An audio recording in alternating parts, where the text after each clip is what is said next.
Ninguém conseguia acalmar o filho do milionário com autismo, até que a garçonete fez o impossível. Naquele dia todo mundo no restaurante tentou. Ninguém conseguiu. Até que uma garçonete simples, sem treinamento, sem diploma, sem nada além de um avental e um coração enorme, fez o que nenhum especialista caro havia conseguido. E o que ela faria nos próximos minutos mudaria a vida de uma família inteira para sempre.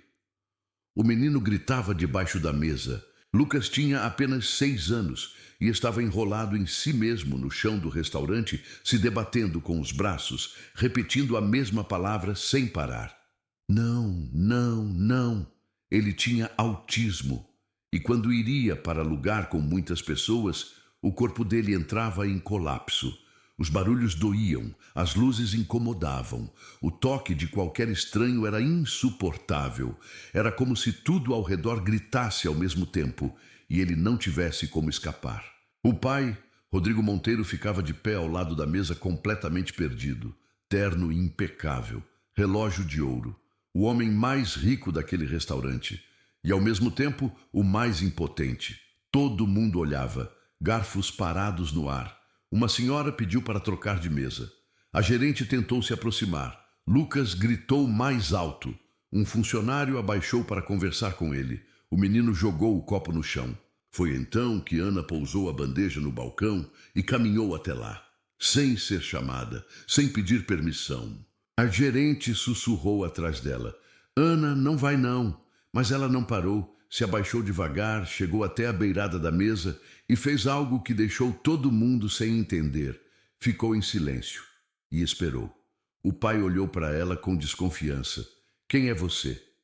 Ana não respondeu na hora. Só olhou para Lucas com uma calma que não combinava com aquele caos todo. O que ela iria fazer naquele momento mudava tudo. E ninguém ali estava preparado para o que viria a seguir. Ana ficou em silêncio de joelhos por quase 1 minuto inteiro. Ninguém entendia. A gerente cruzou os braços. Rodrigo Monteiro olhava para aquela garçonete desconhecida com raiva e desespero ao mesmo tempo. E Lucas continuava se debatendo, balançando os braços em desesperos, porque era assim que o autismo funcionava com ele. O menino se fechava para o mundo e ninguém conseguia acalmar. Menos para Ana. Ela ficou parada, quieta, sem fazer movimento nenhum. E então fez algo que ninguém esperava. Começou a cantarolar, baixinho, quase sem som. Uma melodia simples, sem letra, sem pressa, como se o caos ao redor não existisse. Lucas parou de gritar. O choro foi diminuindo. Ele foi se acalmando até parar. E aquele detalhe pequeno deixou todos do restaurante incrédulos. Rodrigo se abaixou ao lado de Ana e sussurrou com a voz tensa. O que você está fazendo? Esperando ele me conhecer. Ela respondeu sem tirar os olhos de Lucas. O pai não entendeu, mas algo naquela resposta o fez ficar quieto. Lucas tinha crises assim desde que nasceu. Rodrigo havia tentado de tudo, médicos, terapeutas, especialistas caríssimos que chegavam com pastas e saíam sem resposta. Nada funcionava quando a crise batia de verdade. Mas o que ninguém sabia, o que Rodrigo jamais contava para ninguém, era o motivo mais fundo de tudo aquilo.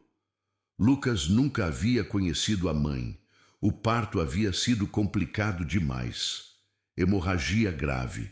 Os médicos lutaram por horas, mas Carla não resistiu. Partiu sem nem conseguir segurar o filho no colo. E Rodrigo, destruído pela dor, pela culpa e pelo medo, havia enterrado aquela dor fundo demais. Jogou o filho nos braços de babás caras, especialistas renomados, profissionais de tudo quanto era área.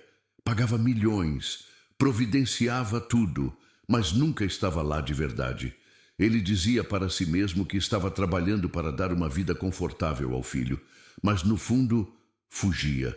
Fugia porque olhar para Lucas era olhar para Carla, e aquela dor era grande demais para encarar. O que ele ainda não entendia era que o filho não precisava de conforto, precisava de pai. Aos poucos, muito aos poucos, Lucas virou o rosto na direção de Ana. Não olhou nos olhos. Crianças com autismo muitas vezes evitam o olhar direto porque é intenso demais. Ele olhou para as mãos dela. Ana percebeu na hora e fez algo simples. Colocou a mão no chão com a palma para cima, aberta, sem forçar nada, sem pedir nada. Lucas olhou para aquela mão por um longo tempo. O restaurante inteiro estava em silêncio. Ninguém comia, ninguém conversava. Todo mundo observava aquela cena sem conseguir desviar o olhar. E então Lucas colocou um dedo em cima da mão de Ana. Só um dedo. Mas Rodrigo Monteiro, o homem que não chorava desde o dia do enterro da esposa, precisou virar o rosto para ninguém ver os olhos marejando. Ana sorriu de leve. Oi, Lucas, ela disse bem baixinho. Eu sou a Ana. O menino não respondeu com palavras, mas não tirou o dedo. E para quem conhece o autismo, sabe que aquilo não era pouco. Aquilo era tudo. Ela ficou ali por mais alguns minutos, sem pressa, sem movimento brusco. Até que Lucas, sozinho, se levantou e se sentou na cadeira. Sem gritar, sem resistir, o restaurante soltou um suspiro coletivo. Todos incrédulos. Rodrigo ficou de pé olhando para o filho sentado, calmo. Como você sabia o que fazer? Ana olhou para Lucas um segundo antes de responder. Porque eu já estive nesse lugar antes. E antes que Rodrigo pudesse perguntar o que ela queria dizer com aquilo, ela já tinha voltado a servir as mesas. Mas havia algo que ele ainda não sabia sobre aquela garçonete. Um segredo que, se descobrisse, mudaria completamente o que ele pensava sobre o que ela tinha acabado de fazer. O jantar terminou em silêncio. Lucas comeu tudo, coisa que raramente acontecia fora de casa. Rodrigo ficou olhando para o filho com aquela expressão de quem acabou de ver algo impossível. E Ana seguiu trabalhando, atendendo outras mesas como se nada extraordinário tivesse acontecido. Mas Rodrigo não conseguia parar de olhar para ela. Antes de ir embora, ele a chamou discretamente perto do balcão. Tirou a carteira do bolso e colocou na mão dela R$ 5.000. Pelo que você fez hoje, ele disse. Ana olhou para o dinheiro, depois olhou para ele e devolveu tudo. Não precisa disso, ela disse simplesmente. Rodrigo ficou sem reação. Não era o que estava acostumado. As pessoas ao seu redor sempre pegavam o que ele oferecia. Sempre. Por quê? Ele perguntou incrédulo. Porque eu não fiz por dinheiro. Ela dobrou o avental e guardou o bloquinho no bolso. Boa noite, senhor Monteiro. E foi embora. Lucas puxou a mão do pai em direção à saída. Mas na porta, o menino parou. Virou o rosto para o salão. Procurou Ana com os olhos. Quando a encontrou, levantou a mão devagar. Um aceno pequeno, quase invisível. Ana acenou de volta com um sorriso. Aquilo para Rodrigo seria algo impossível há horas atrás. E aquilo apertou o coração de Rodrigo de um jeito que não apertava há muito tempo, desde o dia em que perdeu Carla. Ele voltou no dia seguinte ao restaurante, dessa vez sozinho. Chegou no horário de menos movimento, pediu um café e ficou esperando Ana terminar de atender uma mesa. Quando ela se aproximou, foi direto ao ponto. Quero entender o que você fez ontem. Ana puxou a cadeira da frente e se sentou, coisa que nenhuma garçonete faz com o cliente. Mas ela fez, e aquilo já dizia muito sobre quem ela era. Eu não fiz nada especial, ela disse. Só respeitei o tempo dele. 15 especialistas não conseguiram o que você fez em 10 minutos, ele disse. Ana ficou em silêncio por um momento. E então disse algo que Rodrigo não esperava. Seu filho não precisa ser consertado. Ele precisa ser entendido. A frase caiu como um balde de água fria. Rodrigo abriu a boca para responder, mas nada saiu, porque no fundo ele sabia que havia passado anos tentando consertar Lucas e nunca tinha parado para simplesmente entender. Como você sabe essas coisas? Ele perguntou com a voz mais baixa.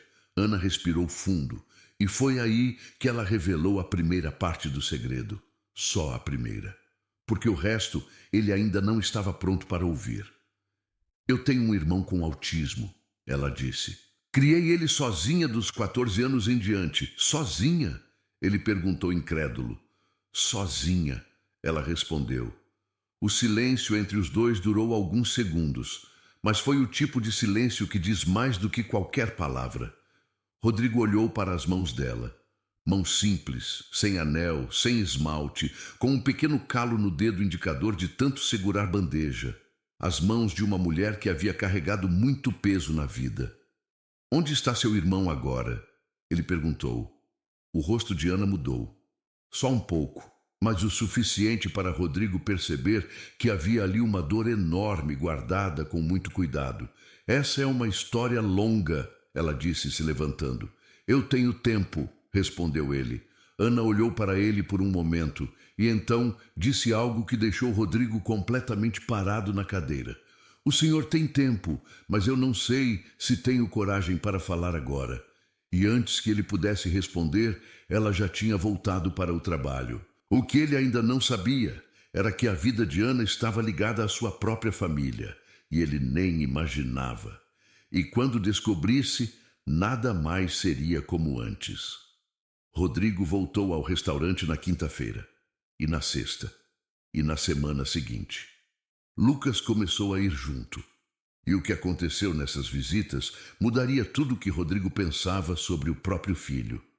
O menino entrava no restaurante diferente agora, ainda quieto, ainda sensível a barulho, ainda com o mundo dele próprio dentro da cabeça. Mas quando via Ana, algo nele relaxava. Os ombros desciam, as mãos paravam de se apertar. Era como se o corpo dele soubesse, antes da mente, que ali era um lugar seguro. Ana sempre tinha algo novo para ele, quando ele ia ao restaurante. Um dia trouxe um potinho com massinha colorida, no outro um caderno de desenho. Coisas simples, baratas, mas escolhidas com um cuidado que dinheiro nenhum comprava. Rodrigo observava tudo em silêncio e cada vez mais sentia que havia falhado com o próprio filho de um jeito que não sabia nem nomear. Havia dado ao Lucas tudo que o dinheiro podia comprar, mas nunca havia se abaixado no chão, olhado nos olhos dele e simplesmente ficado ali, como Ana fazia. Ele estava virando um pai melhor que o filho tinha, e ele estava aprendendo. Foi numa tarde de terça-feira que a situação mudou de cara. Ana estava ajudando Lucas a desenhar quando a gerente Cláudia se aproximou com um sorriso que não chegava nos olhos. Ana, você tem outras mesas esperando. Já vou, senhora. Ana respondeu com calma. Vai agora, Cláudia disse, com a voz dura, na frente de todo mundo. Lucas levantou o rosto do caderno, sentiu a tensão no ar, e os ombros dele começaram a subir de novo. A crise querendo chegar novamente. Rodrigo se adiantou. A senhora pode dar mais um minuto? Cláudia olhou para Rodrigo com um sorriso falso.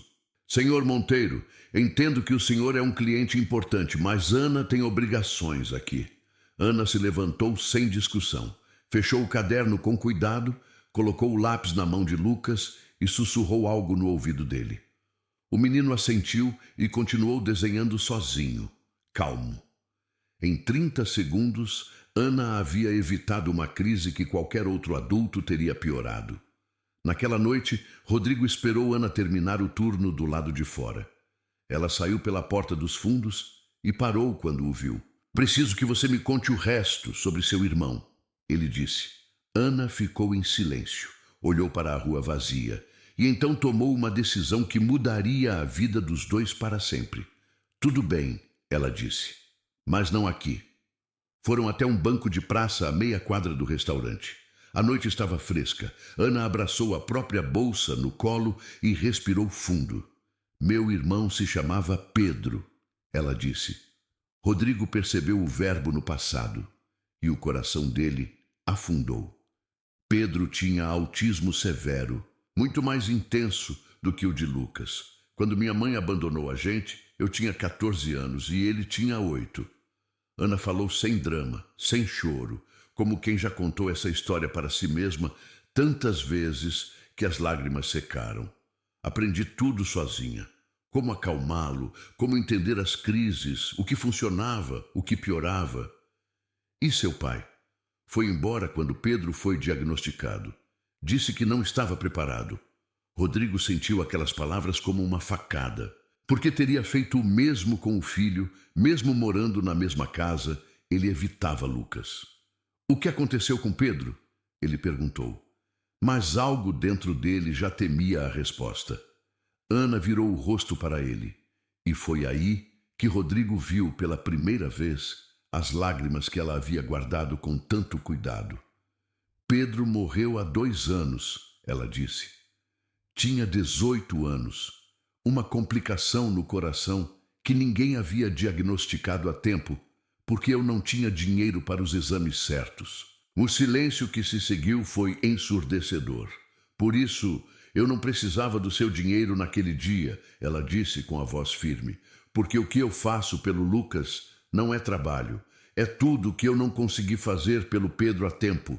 Seu filho me lembra meu irmão, ela disse com as lágrimas descendo pelo rosto. Rodrigo precisou olhar para o outro lado, para ela não ver ele com os olhos marejados. Mas o que ele ainda não sabia era que a parte mais chocante dessa história toda era que o passado dela se conectava ao presente dele de um jeito que nenhum dos dois poderia imaginar. E essa parte estava prestes a vir à tona da forma mais inesperada possível. Rodrigo não dormiu naquela noite. Ficou na beira da cama olhando para o teto. Pensou no filho dormindo no quarto ao lado. Pensou em Carla, em como ela teria amado o Lucas, em como o Lucas crescia sem saber nada sobre a mãe, porque Rodrigo nunca tinha coragem de contar. Guardava tudo dentro de si, as fotos, as lembranças, a dor. E percebeu naquela madrugada que havia feito com o filho exatamente o que o pai de Ana havia feito com ela. Havia sumido. De outro jeito, mas havia sumido da vida do filho. Na manhã seguinte, tomou uma decisão que mudaria tudo. Cancelou todas as reuniões do dia. Pegou Lucas pela mão, foi até o restaurante e pediu para Ana ensinar a ele o que ela sabia, não como cliente, como pai que havia perdido tempo demais. Ana olhou para ele por um longo momento e disse sim. O que aconteceu nas semanas seguintes, ninguém esperava. Ana ensinava Rodrigo a ler os sinais de Lucas.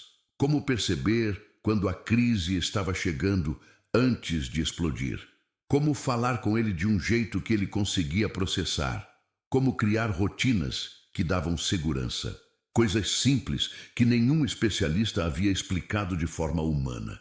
E um dia, pela primeira vez desde que Lucas havia nascido, Rodrigo sentou no chão ao lado do filho e ficou ali, sem celular, sem reunião, só os dois. Lucas olhou para ele por um longo tempo e então colocou a cabeça no ombro do pai. Rodrigo não conseguiu segurar. Chorou ali mesmo, no chão, abraçado ao filho, com 6 anos de culpa saindo de uma vez só. Mas havia alguém observando tudo aquilo com olhos que não eram de admiração. Cláudia, a gerente, havia notado as visitas diárias de Rodrigo. Havia notado o tempo que Ana dedicava àquela família e havia notado algo mais. Rodrigo Monteiro era um dos homens mais ricos da cidade e Ana era apenas uma garçonete. Na opinião de Cláudia, aquilo não podia terminar bem. Para Ana.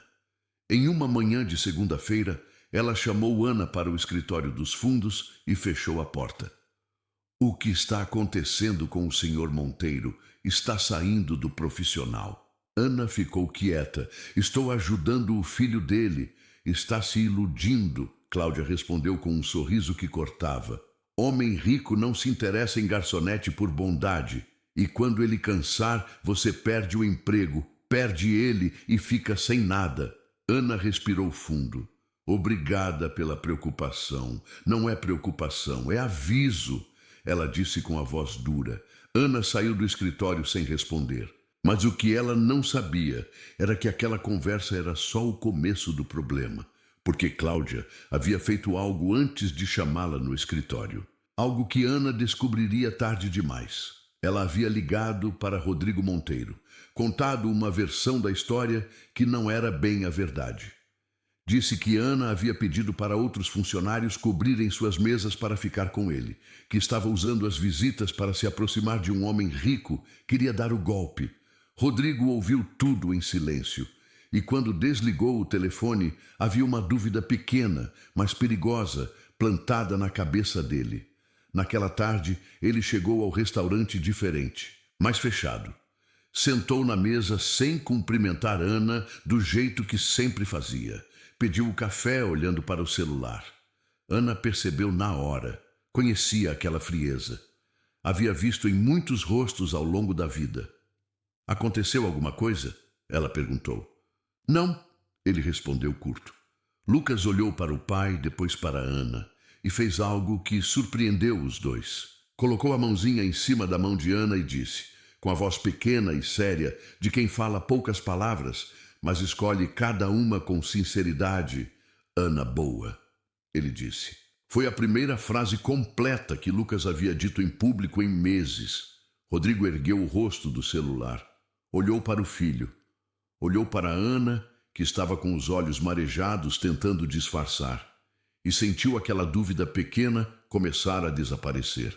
Mas antes que pudesse dizer qualquer coisa, o celular dele tocou. Era um número que ele não esperava ver nunca mais. Um nome do passado que havia prometido a si mesmo esquecer. E quando atendeu, ouviu uma informação que fez o sangue gelar nas veias. Uma informação que conectava Ana à história da sua família de um jeito que ele jamais poderia imaginar. O que ele descobriria nos próximos minutos mudaria tudo. Absolutamente tudo. Rodrigo olhou para a tela do celular e não acreditou no nome que aparecia. Era Antônio Vargas, o contador pessoal do seu pai, um homem que havia sumido há quase 7 anos sem deixar rastro. Rodrigo atendeu com a mão levemente trêmula. Antônio? Senhor Rodrigo. A voz do outro lado era cansada, como a voz de alguém que carregou um peso por tempo demais. Preciso contar uma coisa que devia ter contado há muito tempo. Rodrigo se levantou da mesa e foi para o lado de fora do restaurante. Lucas ficou com Ana, desenhando no caderno. Nenhum dos dois sabia que do lado de fora a história de ambos estava prestes a mudar para sempre.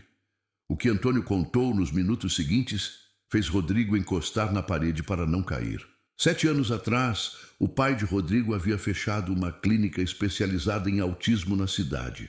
Uma clínica pequena, sem fins lucrativos, que atendia famílias pobres que não tinham dinheiro para pagar o tratamento. O motivo do fechamento foi uma dívida fraudulenta, documentos adulterados, tudo arquitetado para tomar o terreno e construir um empreendimento comercial. Antônio, por que está me contando isso agora? Porque eu vi o nome da garçonete que está com o senhor. Ele respondeu. Ana Souza. O irmão dela, Pedro, era atendido naquela clínica. Era um dos casos mais graves. Quando fechou, ela perdeu o único suporte que tinha para cuidar dele. Sem a clínica, sem recursos, sem ajuda. Antônio parou um segundo. Senhor Rodrigo, o fechamento daquela clínica foi o começo do fim para o menino. O silêncio que se seguiu foi o mais pesado que Rodrigo já viveu. Pedro havia morrido por falta de atendimento. E o pai de Rodrigo havia fechado o único lugar que poderia tê-lo salvado.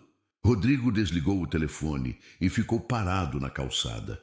O barulho da rua sumiu. Só existia aquela informação enorme demais para processar. E então pensou em Ana, em tudo que ela havia feito por Lucas, sem pedir nada, sem saber de nada, sem nunca imaginar a conexão que existia entre a vida dela e a família dele. Aquilo não era coincidência, era o destino cobrando uma dívida. Rodrigo entrou no restaurante com um rosto diferente. Ana percebeu na hora. Era o olhar de quem acabou de descobrir algo que não consegue engolir. Preciso falar com você, Ana, ele disse com a voz firme, mas baixa. Rodrigo contou tudo, cada palavra, sem esconder nada. Ana ouviu em silêncio, sem interromper, sem reagir. E quanto mais ele falava, mais ela ficava quieta com os olhos fixos no chão.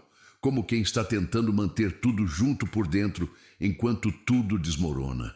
Quando ele terminou, o silêncio durou um longo tempo. Você sabia? Ela perguntou finalmente com a voz quase sem som. Não, juro que não sabia. Ana assentiu devagar, respirou fundo e então disse algo que Rodrigo não esperava. Eu sei que você não sabia. Ela ergueu o rosto e olhou para ele com os olhos marejados, mas firmes. Porque se soubesse, não teria agido como agiu, não teria aprendido, não teria mudado. Rodrigo sentiu a garganta apertar. Ana, o que meu pai fez não tem desculpa, e eu preciso consertar isso. Você não pode trazer o Pedro de volta, ela disse. Não posso, ele disse respirando fundo. E então tomou uma decisão ali mesmo, naquele instante, que mudaria tudo. Mas posso reabrir a clínica. Ana ficou imóvel. O terreno ainda é da família. O empreendimento nunca saiu do papel. Posso devolver aquele espaço para o que sempre deveria ter sido. Rodrigo olhou para Lucas desenhando no canto do restaurante. Meu filho me ensinou que eu estava olhando para o lugar errado a vida toda. E você me ensinou que ainda dá para consertar. Ana cobriu a boca com a mão. As lágrimas que havia guardado por 2 anos escorreram de uma vez só. Foi aí que Lucas levantou da cadeira. Caminhou até Ana com o caderno na mão. Abriu na última página e mostrou para ela. Era um desenho simples, do jeito que crianças de 6 anos desenham. 3 pessoas de mãos dadas. Uma alta, uma média, uma pequena. Embaixo, com letra torta e orgulhosa, ele havia escrito uma palavra sozinho. Família. Ana ajoelhou na frente dele e o abraçou com uma força que dizia tudo que as palavras não conseguiam. Rodrigo olhou para aquela cena e soube que estava olhando para o momento mais importante da sua vida. Para o filho que havia crescido sem mãe, sem a presença e amor do pai, sofrendo de um jeito que não sabia nomear. E para aquela mulher que havia perdido o irmão, que havia carregado tudo sozinha e que mesmo assim era capaz de amar sem pedir nada em troca. 3 meses depois, a clínica reabriu, com o dobro do espaço, com profissionais pagos dignamente, com famílias que finalmente tinham para onde ir, e com Ana como coordenadora de atendimento familiar, o cargo criado especialmente para alguém que entendia aquelas famílias por dentro, porque Ana havia vivido tudo na própria pele. Na inauguração, Cláudia, a gerente do restaurante, também estava presente. Havia sido convidada por Rodrigo. Ela entrou sorrindo, mas quando viu Ana, ficou pálida. Ela viu Ana no palco ao lado de Rodrigo, sendo apresentada para mais de 200 pessoas como a mulher que havia mudado tudo. A mesma garçonete que ela havia tentado destruir com uma mentira. Rodrigo estava no palco e olhou para a plateia. Olhou para Ana, que estava ao seu lado, segurando na mão de Lucas, e disse apenas uma coisa. Essa clínica existe porque uma garçonete simples me ensinou que dinheiro não é poder. Amor é. O aplauso que se seguiu foi longo, mas o melhor momento não foi o aplauso. Foi 6 meses depois. Em uma tarde de sábado, com o sol entrando pela janela da sala, Rodrigo se ajoelhou na frente de Ana com uma caixinha pequena na mão. Lucas estava ao lado do pai, sorrindo como só agora ele sabia ser, segurando uma flor vermelha que havia escolhido sozinho no jardim. Você não precisava fazer isso, Ana disse com a voz tremendo. Precisava, Rodrigo respondeu, porque você nos salvou, os dois, e eu não consigo imaginar um único dia sem você. Ana olhou para Lucas. O menino olhou para ela com aqueles olhos castanhos fundos e estendeu a flor amassada com um sorriso sincero que Ana se emocionou. Por favor, aceita, Lucas disse baixinho. A palavra mais difícil e mais bonita que ele já havia falado. Ana cobriu o rosto com as mãos e disse sim. O casamento foi simples, pequeno. Só as pessoas que importavam de verdade, sem festa exagerada, sem luxo desnecessário. Só Rodrigo, Ana, Lucas e alguns amigos mais próximos e o amor que havia nascido naquele restaurante. em um dia em que todos julgavam a crise de Lucas. No dia que ninguém conseguiu acalmá-lo, apenas Ana, com seu coração enorme. Na hora em que o padre disse que estavam casados, Rodrigo olhou para Ana com os olhos cheios de lágrimas, e ela olhou para Lucas, que estava sentado na primeira fila de terno, gravata, a coisa mais fofa. O menino esperou o beijo do casal. Depois se levantou, caminhou até Ana com passos lentos e calmos, e disse em voz alta, para todos ouvirem, a palavra que ninguém esperava ouvir naquele dia. Mamãe, uma palavra só, dita por um menino de 6 anos que nunca havia tido a chance de dizê-la para ninguém. Ana ajoelhou na frente dele, ali mesmo, no meio da cerimônia, abraçou o menino com tudo que tinha e chorou. Rodrigo chorou. Os convidados choraram. Até o padre precisou tirar os óculos para enxugar os olhos. E Lucas ficou no abraço, quieto, com os olhos fechados, em paz, como se aquele fosse o lugar que ele havia procurado a vida inteira sem nunca saber o nome. Porque às vezes o amor não precisa de explicação, não precisa de diploma, de dinheiro, de título. Precisa apenas de alguém corajoso, humilde para estender a mão. E às vezes, uma criança que nunca conheceu a mãe encontra no coração de uma estranha o lar que sempre esteve procurando, sem entender, sem planejar, só pelo amor. Se essa história te emocionou, deixe a sua opinião nos comentários. Se inscreva no canal e ative o sininho para assistir às próximas histórias emocionantes.